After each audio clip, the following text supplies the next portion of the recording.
자, 저 들어왔습니다. 국성욱 강사입니다. 자, 제목을 한번 보십시오. 제목. 필살기라고 적어져 있어요. 필살기. 자, 이 영상은 뭐냐? 경제론이 뭔가 손에 잘 잡히지 않습니다. 경제론 때문에 진도를 못 나가겠습니다. 그러면 이 필살기의 영상을 활용해 주시기 바랍니다. 자, 최근 기출문제 이론, 기출문제 중에 경제론 파트, 이론 파트만 묶어서 제가 한번 쭉 사부로 한번 진행을 할 테니까 틈틈이 영상 잘 보시기 바랍니다. 그리고 딱 하나만 당부합니다. 딱 하나만.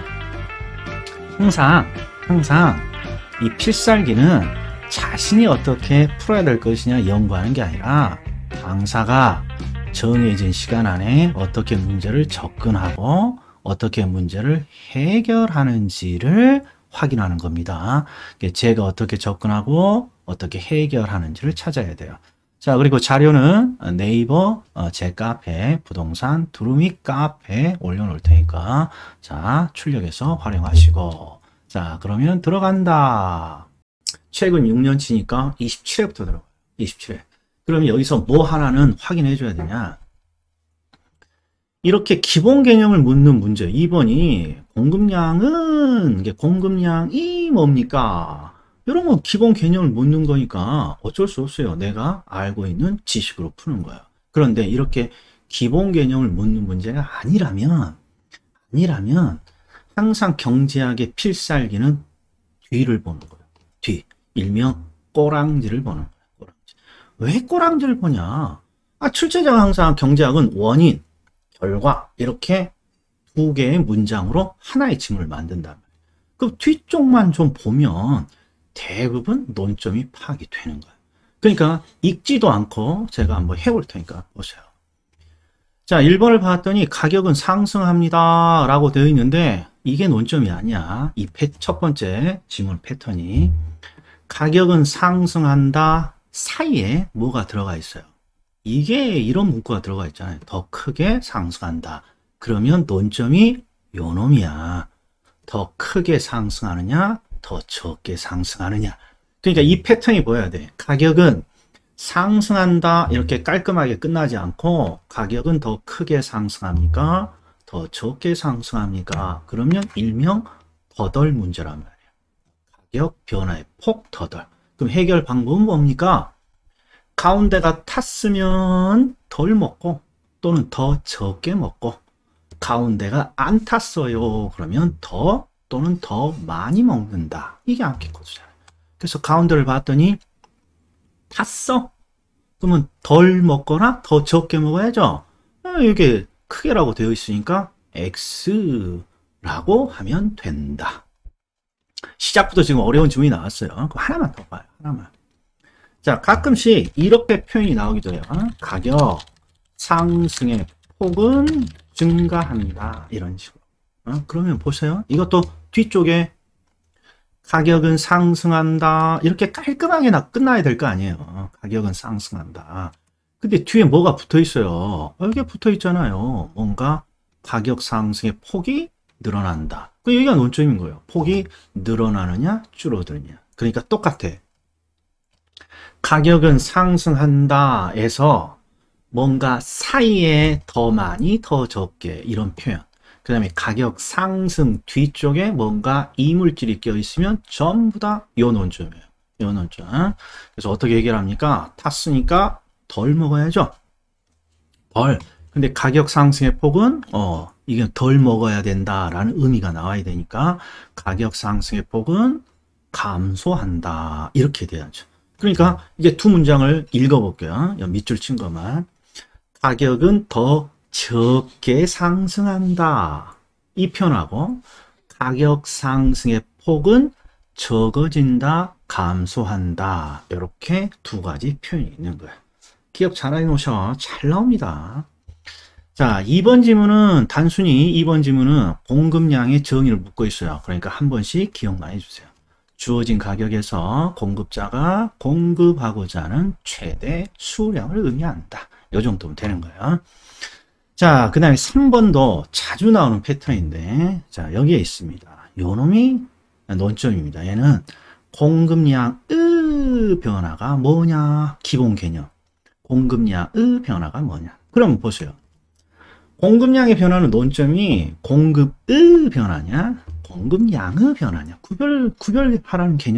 구별하라는 개념이잖아요. 그러니까 공급량의 변화는 항상 앞에 뭐가 나오냐? 공급량이니까 가격에 의해서 공급이 바뀌는 거죠. 이게 항상 앞에는 가격이야. 그리고 가격에 의해서 공급량이 바뀌면 항상 곡선 내부의 이동으로 나와야죠. 내부의 이동으로. 이 내부의 이동의 다른 표현이 곡선 상에서 이동으로 나타난다. 그러니까 이런 게 패턴이란 말이에요. 공급량의 변화. 그럼 항상 앞쪽에 무엇으로 원인으로 바뀐 거예요? 가격의 변화. 그리고 결과물은 항상 곡선 내부의 이동이니까 꼬랑지에는 곡선 내부의 이동, 곡선 상의 이동. 이런 표현이 있으면 옳은 지문이 된다. 이런 말이에요. 자, 그러면 4번을 또 볼게요. 4번을 봤더니 뒤쪽에 이렇게 보여요. 가격의 변화에 대해서 완전 비탄력적이 된다. 그러니까 꼬랑지를 봤더니 또 어떤 느낌이 들어요. 대비되는 개념이잖아요. 완전 탄력이냐, 완전 비탄력이냐. 요거 구별하라는 거겠죠. 그럼 항상 탄력성의 양의 변화를 측정하고 양의 변화가 많으면 탄력, 양의 변화가 적으면 비탄력. 양의 변화가 무한대 완전 탄력.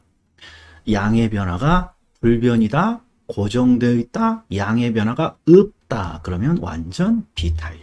그러니까 앞을 봤더니 양이 불변이다. 그러니까 완전 비탄력적이다. 옳은 지문. 자, 5번 한번 보세요. 5번. 뒤쪽을 봤더니 이전에 공급곡선은 이전에 비해 보다 비탄력적이 된다. 이거 정말 잘 나오는 거예요. 이게 문구를 잘 보셔야 돼. 비탄력이 보다 비탄력적이 된다. 이런 뜻이에요. 이게 어떤 상황을 딱 주고 이 상황이 되면 그게 바로 요 앞에죠. 용도 변경을 제한하는 법규가 강화됩니다. 이런 상황일 때 공급이 보다 탄력적이 됩니까? 보다 비탄력적이 됩니까? 그러면 탄력성을 결정하는 원인을 묻는 거예요. 수요는 대체재가 많을수록 탄력이죠. 측정 기간이 장기일수록 탄력이고, 공급은 생산에 유리한 환경일수록 탄력이죠. 측정 기간이 장기일수록 이건 똑같이 탄력이고, 이게 생산에 유리냐 불리냐를 따지면 되는 문제예요. 자, 공급이 보다 탄력적이다, 보다 비탄력적이다. 그러면 생산의 유불리만 따지면 되죠. 자, 용도 변경을 제한하는 법규가 강화된다고 했으니까 생산의 분리죠. 분리. 그러니까 보다 비탄력적이 된다. 옳은 지문. 이렇게 해결을 한다. 자, 두 번째 문제 볼게요. 자, 뒤쪽을 봤더니 완전 탄력적이다. 이렇게 되어 있단 말이에요. 완전 탄력적이다. 그러면 논점이 뭐라고요? 완전 비탄력적이니, 완전 탄력적이니? 이렇게 묻는 거 아니에요. 그럼 앞을 봤더니 양이 무한히 변화한다. 양이 무한대. 완전 탄력적이구나. 옳은 지문이다. 이런 거예요. 그 다음 2번은 대체재 존재 여부는 수요의 가격 탄력성을 결정하는 중요한 요인 중 하나입니다. 이게 보여야죠.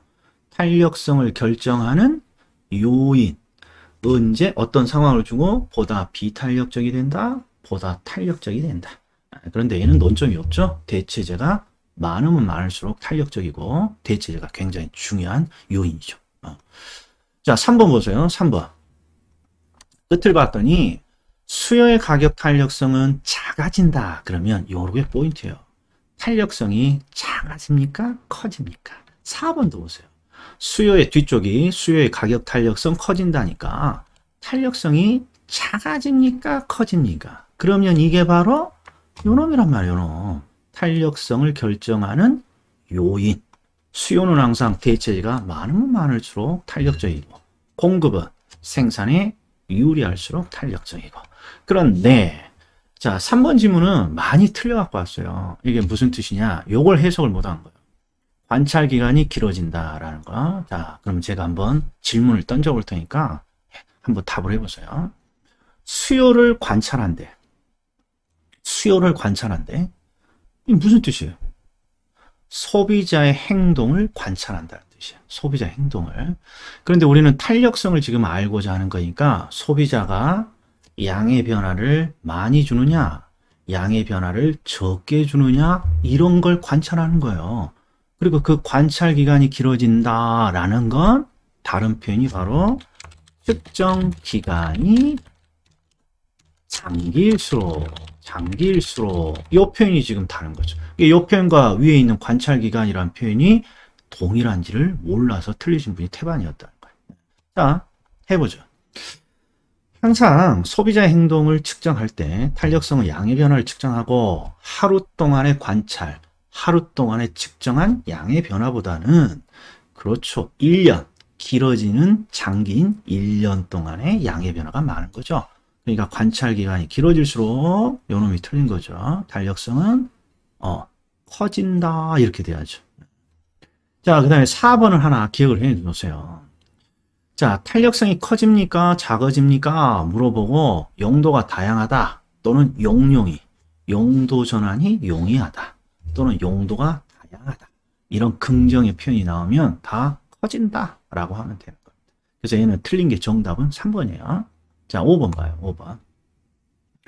일단 뒷문장을 본다고 그랬어요. 수요량의 변화율이 작다는 것을 의미한다. 그럼 어디다가 동그라미를 쳐? 여기가 동그라미겠죠. 수요량의 변화율이 크다는 것이냐 작다는 것이냐. 그러면 요게 딱 봐야죠. 양의 변화가 작다.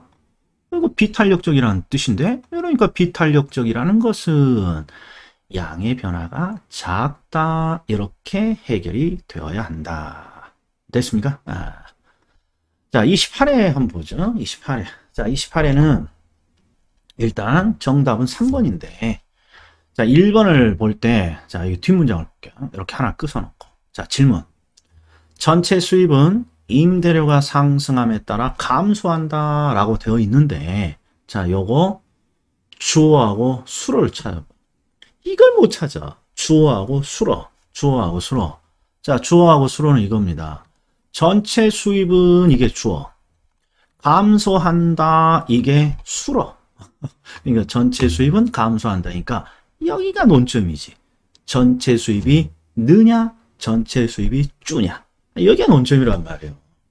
그럼 전체 수입이라고도 나오고 여기에 보면 임대 수입이라고도 줘요. 그러면 딱 비례 와야 돼. 임대 수입이 느냐 주냐 전체 수입이 느냐 주냐. 그러면 아하, 임대 사업자가 임대 수익을 증가시키기 위해서 임대 수입을 증가시키기 위한 임대료 전략. 결론은 똑똑해 보이면 낮춰주고 안 똑똑해 보이면 덤탱이를 씌운다. 똑똑하면 낮춰주고 안 똑똑하면 덤탱이. 그럼 보자고요. 자, 여기 탄력성이 1보다 작습니다. 그러니까 비탄력, 그러니까 멍충이죠. 멍충이에요. 그러면 덤탱이 씌워야죠. 뒤쪽을 봤더니 상승한다 라고 돼 있으니까 덤탱이를 씌운 거야. 멍충이어서 덤탱이를 씌웠다. 그러면 잘했죠. 그러니까 목적을 달성하는 거야. 목적을 달성하니까 임대 수입은 늘어난다. 이렇게 돼야 된단 말이야. 임대 수입은 늘어난다. 자, 2번. 뒤쪽을 봤더니 보다 비탄력적이 된다. 자주 보니까 익숙해지지 않아요? 보다 비탄력이 된다. 언제 탄력적이냐? 보다 비탄력적이냐. 근데 여기는 수요를 묻고 있잖아요. 당연히 대체제가 가장 중요한 요인이고 대체제가 있는 경우에 보다 비탄력적이 된다. 이게 틀렸잖아요. 이게 틀렸지. 탄력적이 돼야죠. 탄력적이 돼야죠. 요놈이 정답이에요. 요놈이 우리 수준을 벗어나는 문제야. 그러니까 일단 나중에 봐. 자, 4번. 이것도 보세요.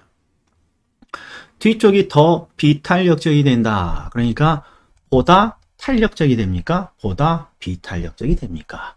그럼 항상 장기일수록 보다 탄력이죠. 장기일수록 보다 탄력. 이건 진리라고 그랬어요. 부동산학에.